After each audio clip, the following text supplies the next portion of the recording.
नमस्कार मित्रों, Miller education के यूट्यूब चैनल में आप सभी का हार्दिक स्वागत और अभिनंदन है। दोस्तों, आज अपन पढ़ेंगे प्रकाश का परावर्तन एवं नियम और क्लास दूसरी। तो आज ये भाग दूसरा है, दूसरी क्लास है। इसमें अपन पढ़ेंगे परावर्तन एवं नियम, पारिभाषिक शब्द, नियमित एवं विस्तृत परावर्तन। इन तीन टॉपिक के बारे में आज चर्चा करेंगे कि परावर्तन क्या होता है, परावर्तन के नियम कौन कौन से होते हैं, साथ ही साथ पारिभाषिक शब्द क्या है इससे संबंधित, और नियमित परावर्तन और विस्तृत परावर्तन क्या होता है इसके बारे में अपन चर्चा करेंगे। ठीक है, सारी की सारी जो जानकारी है वो नए परीक्षा पैटर्न के अनुसार रहेगी और साथ ही साथ इसमें अपन इन तीन बिंदुओं से संबंधित टॉप 10 क्वेश्चंस की बात करेंगे जो किसी न किसी एग्जाम में आए हुए हैं और आने की संभावना भी हमेशा रहती है। ठीक है, तो टॉप 10 क्वेश्चंस के साथ शुरुआत करते हैं आज की क्लास। तो सबसे पहले अपन देखते हैं प्रकाश का परावर्तन, इसकी परिभाषा क्या होती है। तो देखो, परिभाषा क्या होती है। जब प्रकाश किसी अपारदर्शी सतह या पृष्ठ या वस्तु से टकराकर पुनः उसी माध्यम में लौट आता है तो इस घटना को प्रकाश का परावर्तन कहते हैं। मतलब प्रकाश की किरण जो होती है या प्रकाश होता है वो किसी अपारदर्शी सतह से टकराता है। अपारदर्शी सतह होनी जरूरी है क्योंकि यदि सतह पारदर्शी होगी तो प्रकाश उसके आर पार गुजर जाएगा, फिर उसका परावर्तन नहीं हो पाएगा। इसलिए परिभाषा में ये वर्ड लिखना जरूरी है। सतह कैसी होनी चाहिए? अपारदर्शी होनी चाहिए। पारदर्शी सतह में फिर वो प्रकाश आर पार गुजर जाएगा, है ना, फिर वहाँ पर वो परावर्तन नहीं होगा, फिर ठीक है, अपवर्तन हो जाएगा, उसका क्या हो जाएगा? अपवर्तन हो जाएगा।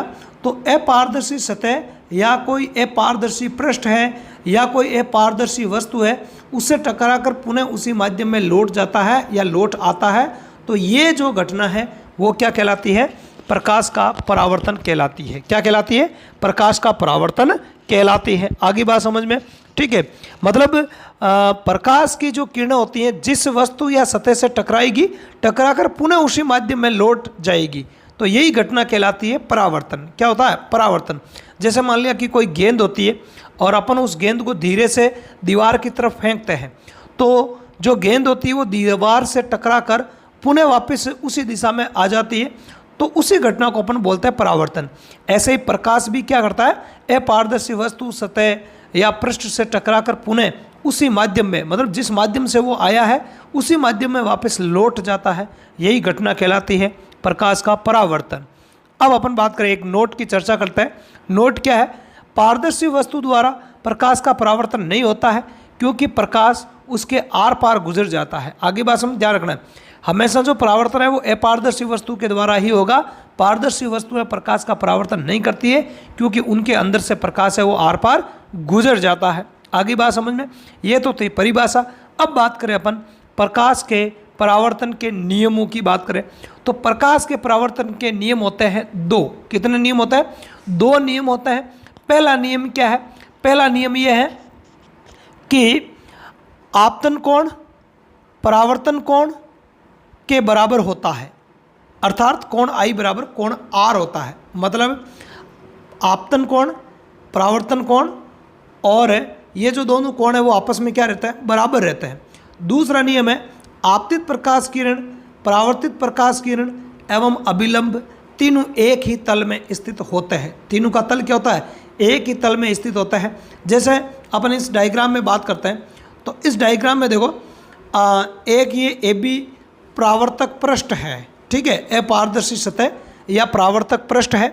अब इस ए बी सतह पर एक पी क्यू प्रकाश की किरण आपतित हो रही है, ठीक है।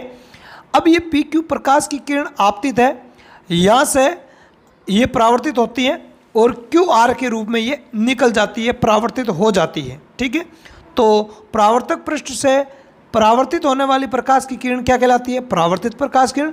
और परावर्तक पृष्ठ पर आने वाली जो प्रकाश किरण है ना, जो उस पर आ रही है, पी क्यू प्रकाश की किरण यहाँ आ रही है, तो ये हो जाएगी आपतित प्रकाश किरण। अब अगर आपतित प्रकाश किरण पी क्यू और परावर्तित प्रकाश किरण क्यू आर के बीच में इस जो ये ए बी तल है, परावर्तक पृष्ठ का जो ये ए बी तल है, इसके लंबवत एक रेखा खींच दे या एक अभिलंब खींच दे, क्या खींच दे, एक अभिलंब खींच दे, तब हम देखते हैं कि आपतित प्रकाश किरण PQ और अभिलंब MN के बीच का जो ये कोण है, इस कोण को अपन कहेंगे आपतन कोण। क्या कहेंगे, आपतन कोण। और इसको दर्शाता है कोण I से। किससे दर्शाता है, कोण I से। ठीक ऐसे ही परावर्तित प्रकाश किरण जो QR है और जो अभिलंब है MN, इसके बीच का जो ये कोण है, ये कोण कहलाता है परावर्तन कोण, या जिसको अपन कहेंगे कोण R। इसका संकेत क्या हो जाएगा, कोण R। तो यहाँ पर अगर अपन किसी चंदे की सहायता से नाप के देखें तो आपतन कोण और जो परावर्तन कोण है, मतलब कोण I और कोण R है, वो बराबर रहेगा, हमेशा बराबर रहेगा, चाहे सतह कैसी भी हो, समतल सतह हो चाहे खुरदरी सतह हो। मतलब परावर्तन के ये जो दोनों नियम है वो सभी सतहों के लिए लागू होता है। सतह चाहे कैसी भी हो, परावर्तन के नियम है वो सार्वभौमिक है, सभी पृष्ठों के लिए परावर्तन के नियम है वो लागू होता है। तो पहला नियम क्या है, आपतन कोण और परावर्तन कोण आपस में क्या रहता है, बराबर रहते हैं, सदैव बराबर रहते हैं। ध्यान रखना, सदैव क्या रहेंगे, बराबर ही रहेंगे। अब दूसरा नियम देखो, दूसरा नियम है आपतित प्रकाश किरण, परावर्तित प्रकाश किरण एवं अभिलंब तीनों एक ही तल में स्थित होते हैं। तीनों का तल क्या होता है, एक ही होता है। मतलब यहाँ देखो आप डायग्राम में, PQ आपतित प्रकाश किरण है, QR परावर्तित प्रकाश किरण है और MN क्या है, अभिलंब है। तो तीनों का ये जो तल है, ये तल एक ही, तीनों एक ही तल पर स्थित होते हैं। ठीक है, यह है अपने परावर्तन का दूसरा नियम। आगे बात सुन। तो इस प्रकार से ये परावर्तन के दो नियम होते हैं। ठीक है, तो यहाँ पर अपन बात कर लेते हैं। यहाँ पे ये जो संकेत है वो मैंने लिख दिए कि PQ बराबर आपतित किरण है, QR परावर्तित किरण है, MN अभिलंब है और कोण I आपतन कोण है, कोण R परावर्तन कोण है और AB है वो है परावर्तक पृष्ठ। AB क्या है, परावर्तक पृष्ठ है। अब अपन देख लेते हैं प्रमुख पारिभाषिक शब्द जो हमने ये पढ़े हैं, परावर्तन के जो दो नियम, तो इनसे संबंधित जो यहाँ पे जो ये वर्ड आए इनको अपन देख लेते हैं। तो पारिभाषिक शब्द में पहला है अपने अभिलंब। पहला क्या, अभिलंब। अभिलंब किसको बोलते हैं, किसी तल के लंबवत डाला गया लंब अभिलंब कहलाता है, या किसी तल के लंबवत जो अपन कोई भी रेखा खींचते हैं, काल्पनिक रेखा, उसको अपन अभिलंब खींचते हैं। यहाँ पर इस डायग्राम में देखो AB क्या है, AB अपने परावर्तक पृष्ठ है, तो इसके बिल्कुल लंबवत, लंबवत का मतलब 90 डिग्री पर, किसी भी तल के लंबवत मतलब 90 डिग्री का कोण बनाते हुए कोई भी अपन रेखा खींचते हैं, काल्पनिक रेखा। ठीक है, हालांकि कॉपी के अंदर तो या अपन बोर्ड पर तो अपन इस रेखा को खींच सकते हैं, है ना, लेकिन वास्तव में ये काल्पनिक रेखा होती है। तो इस काल्पनिक रेखा को अपन क्या कहते हैं, इसको अपन कहेंगे अभिलंब कहेंगे, और इसको हमेशा MN से दर्शाते हैं। किससे दर्शाते हैं, MN से। तो MN तल AB पर अभिलंब है, MN है वो तल AB पर क्या है, अभिलंब है। अगला पारिभाषिक शब्द देखो, आपतन कोण। आपतन कोण किसको कहेंगे, आपतित प्रकाश किरण एवं अभिलंब के मध्य बने कोण को आपतन कोण, कोण I कहते हैं। क्या कहते हैं, कोण I कहते हैं। अगला है यहाँ पर देखो, पहले आपतित प्रकाश किरण PQ और अभिलंब MN, इसके बीच में जो ये जो कोण है, कोण I, इसी को अपन कहेंगे आपतन कोण। अगला पारिभाषिक शब्द है परावर्तन कोण। परावर्तित प्रकाश किरण एवं अभिलंब के मध्य बनने वाले कोण को या बने कोण को परावर्तन कोण, कोण R कहते हैं। मतलब है परावर्तित प्रकाश किरण कौन सी है, QR, और अभिलंब कौन सा है, MN। तो इसके बीच का जो ये कोण R है, इसी को अपन कहेंगे परावर्तन कोण। क्या कहेंगे, परावर्तन कोण। और हमेशा सदैव चाहे पृष्ठ कोई सा भी हो, आपतन कोण और परावर्तन कोण सदैव क्या होता है, बराबर होते हैं। सदैव क्या होता है, बराबर होते हैं। अब अपन देखते हैं आगे परावर्तन के प्रकार। परावर्तन के कितने प्रकार होते हैं उनकी अपन बात करते हैं। तो परावर्तन है वो दो प्रकार का होता है, एक होता है अपने नियमित परावर्तन और एक होता है विसरित परावर्तन, है ना। एक होता है नियमित परावर्तन और एक होता है विसरित परावर्तन। सबसे पहले अपन चर्चा कर लेते हैं नियमित परावर्तन की। ठीक है, तो नियमित परावर्तन किसको कहते हैं, किसी समतल पृष्ठ द्वारा होने वाले प्रकाश के परावर्तन को नियमित परावर्तन कहते हैं। किस पृष्ठ के द्वारा, कोई सा भी जो समतल पृष्ठ होता है, समतल सतह होती है, उस समतल सतह के द्वारा होने वाला जो प्रकाश का परावर्तन है, उसी को अपन क्या कहते हैं, उसी को अपन नियमित परावर्तन कहते हैं। ठीक है, रेगुलर परावर्तन, नियमित परावर्तन उसको अपन कहते हैं। ठीक है, इस प्रकार के परावर्तन में आपतित किरणें एवं परावर्तित किरणें आपस में समांतर होती है ना। ये जो नियमित जो परावर्तन होता है इसमें सभी आपतित प्रकाश किरणें तो आपस में समांतर रहेगी, साथ ही साथ जो परावर्तित प्रकाश किरणें हैं वो भी एक दूसरे के क्या रहती है, एक दूसरे के समांतर रहती हैं, बीच में अंतर होता है वो समान होता है, इसलिए उसको नियमित परावर्तन कहा जाता है। क्या कहते हैं इसको? नियमित परावर्तन कहते हैं। यहाँ पर अपन इस डायग्राम में भी इसकी चर्चा कर सकते हैं। तो यहाँ पर ए बी और सी क्या है? आपतित प्रकाश किरणें हैं। ठीक है, और वापस ये परावर्तित हो रही है। ठीक है, तो डी ई एफ क्या हो गई है? परावर्तित प्रकाश किरणें होगी। तो देख लो ए बी सी आपतित प्रकाश किरणें हैं, आपस में एक दूसरे के समांतर हैं, और डी ई एफ परावर्तित प्रकाश किरणें हैं, वो भी आपस में एक दूसरे के क्या है? समांतर है। ठीक है, और सतह या पृष्ठ कैसा है? समतल है, इसलिए ये कैसा परावर्तन होगा? नियमित परावर्तन कहलाएगा। क्या कहलाएगा? नियमित परावर्तन कहलाएगा। अब अपन बात करते हैं विसरित परावर्तन की। किसकी? विसरित परावर्तन की। तो किसी खुरदरे पृष्ठ द्वारा होने वाले प्रकाश के परावर्तन को विसरित परावर्तन कहते हैं। कहने का मतलब ये हुआ, कोई भी पृष्ठ जो खुरदरा हो, कैसा हो? खुरदरा हो, खुरदरे पृष्ठ के द्वारा जो प्रकाश का परावर्तन होता है उसी को अपन विसरित या अपन उसको विस्तृत परावर्तन बोलते हैं। क्या बोलते हैं? विस्तृत परावर्तन कहते हैं। ठीक है, आगे देखो, इस प्रकार के परावर्तन में परावर्तित प्रकाश किरणें आपस में समांतर नहीं होती हैं, बल्कि परावर्तन के बाद फैल जाती हैं या विस्तृत हो जाती है। क्या हो जाती है? विस्तृत हो जाती है ना, विस्तृत हो जाती है, विस्तृत हो जाती है, फैल जाती है।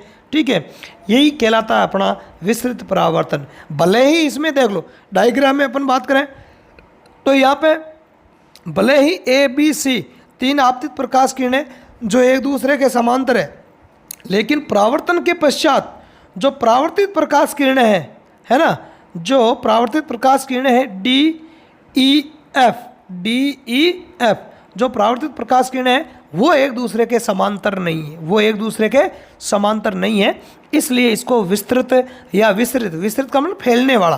प्रकाश की किरणें परावर्तन के पश्चात क्या हो जाती है? फैल जाती हैं, इसलिए इसको अपन विस्तृत परावर्तन कहते हैं। तो ध्यान रखना, विस्तृत परावर्तन होता है खुरदरे पृष्ठ द्वारा और नियमित परावर्तन होता है समतल पृष्ठ के द्वारा। आगे बात समझ में? आगे देखो, आगे अपन बात करें, एक नोट लिख रखा है मैंने, नोट देखो क्या है। विस्तृत परावर्तन के कारण ही दिन के समय में कमरे में उजाला रहता है ना।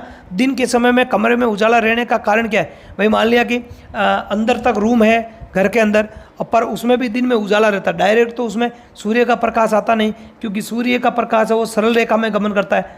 तो घर के अंदर तक कैसे आता है? वो विस्तृत परावर्तन के कारण आता है। दीवारें वगैरह जो होती है इनसे ये टकरा कर, है ना, विस्तृत होता रहता है और फिर दूसरी दीवार से टकराता रहता है। इस प्रकार बार बार टकराता रहता है एक दूसरी दीवार से और घर के अंदर तक पहुंचता रहता है। अब अपन बात करें आज जितना भी हमने पढ़ा है उससे संबंधित टॉप 10 क्वेश्चंस के बारे में। तो आज के टॉप 10 क्वेश्चन कौन कौन से हैं, आइए शुरुआत करते हैं। सबसे पहला क्वेश्चन है, किस प्रकार की सतह द्वारा प्रकाश का परावर्तन होता है? ऑप्शन ए में है ए पारदर्शी सतह द्वारा, ऑप्शन बी में है पारदर्शी सतह द्वारा, ऑप्शन सी में है पारभासी सतह द्वारा, ऑप्शन डी में है उपयुक्त तीनों द्वारा, ऑप्शन ई में है अनुत्तरित प्रश्न। तो इसका जो राइट आंसर है वो हो जाएगा ऑप्शन ए पारदर्शी सतह द्वारा, है ना। पारदर्शी सतह द्वारा प्रकाश का परावर्तन होता नहीं, क्योंकि उसमें फिर प्रकाश है वो आर पार गुजर जाएगा। ठीक है, और पारभासी में भी लगभग प्रकाश है वो आर पार गुजर ही जाता है। तो अपारदर्शी जो सतह होती है उससे प्रकाश का क्या होता है? परावर्तन होता है। क्या होता है? परावर्तन होता है। अगला क्वेश्चन है, प्रकाश के परावर्तन के नियम है। ऑप्शन ए में है 2, ऑप्शन बी में है 3, ऑप्शन सी में है 4, ऑप्शन डी में है 6 और ऑप्शन ई है अनुत्तरित प्रश्न। तो अभी हमने पढ़ा था शुरुआत में कि प्रकाश के परावर्तन के 2 नियम होते हैं। कितने नियम होते हैं? 2 नियम होते हैं। अगला प्रश्न देखते हैं। अगला प्रश्न है, आपतन कोण एवं परावर्तन कोण के संबंध में कौन सा सही है? आपतन कोण और परावर्तन कोण के संबंध में कौन सा सही है? आपतन कोण को कोण आई से दर्शाता है और परावर्तन कोण को कोण आर से दर्शाते हैं। तो इसके संबंध में कौन सा सही है?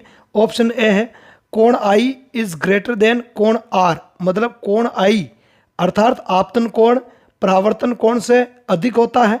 ऑप्शन बी कोण आई इज लेस देन कोण आर, मतलब आपतन कोण परावर्तन कोण से कम होता है या छोटा होता है। ऑप्शन सी कोण आई इज इक्वल टू कोण आर, मतलब कोण आई का मतलब है आपतन कोण परावर्तन कोण के बराबर होता है।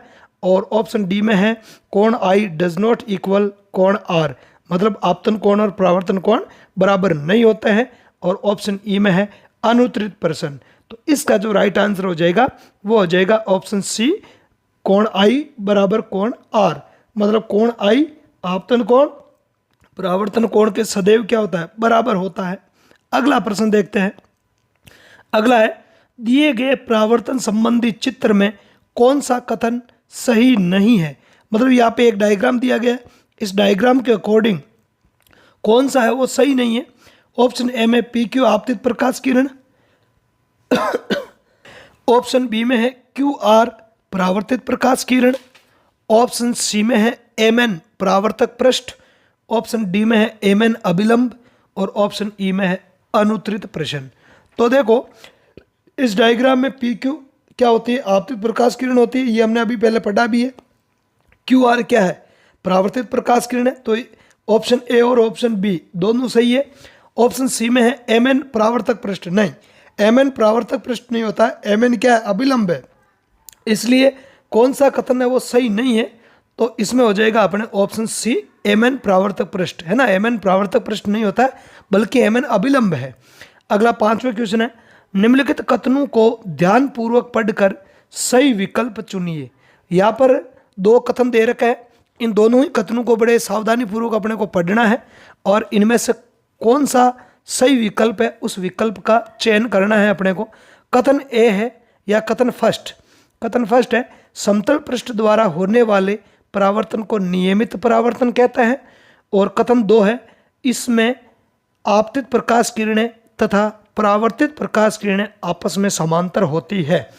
तो देखो ऑप्शन ए में क्या है? कथन 1 सही परंतु कथन 2 गलत है। ऑप्शन बी कथन 1 गलत परंतु कथन 2 सही है। ऑप्शन सी कथन 1 एवं कथन 2 दोनों गलत है। कथन डी कथन 1 एवं कथन 2 दोनों सही है। ऑप्शन ई अनुत्तरित प्रश्न।